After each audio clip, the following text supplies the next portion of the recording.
Le juge pénal, il intervient une fois que le risque est réalisé. Donc normalement, on ne devrait pas parler du juge pénal en matière de compliance. Mais évidemment, ce paradoxe n'est qu'apparent, le juge est bien nécessaire.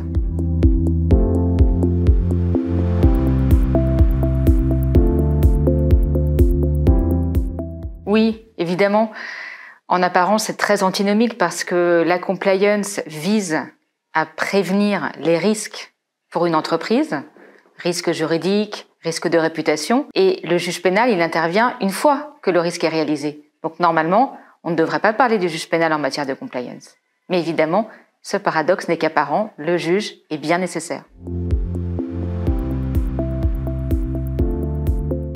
Le juge pénal, il ne va pas intervenir avant l'acte. Ex ante, le défaut général de prévention n'est pas sanctionné pénalement en droit français. En revanche, il intervient ex post, c'est-à-dire une fois que l'acte illicite a été commis et qu'il existe une infraction potentielle.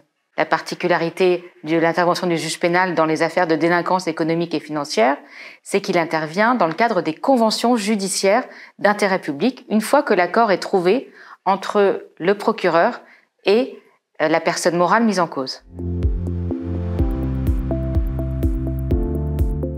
Il est différent en ce que, dans le droit de la compliance, ce qui intéresse le juge, ce n'est pas uniquement l'acte lui-même, mais également les moyens d'éviter pour l'avenir la réitération de cet acte.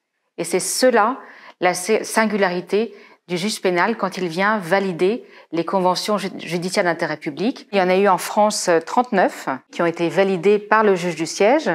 Ce qui est intéressant, c'est qu'elles concernent des domaines assez différents, à la fois en matière de corruption, de trafic d'influence, également de fraude fiscale, de blanchiment et surtout récemment en matière d'atteinte à l'environnement. Et c'est cette dimension-là qui fait l'originalité du droit de la compliance.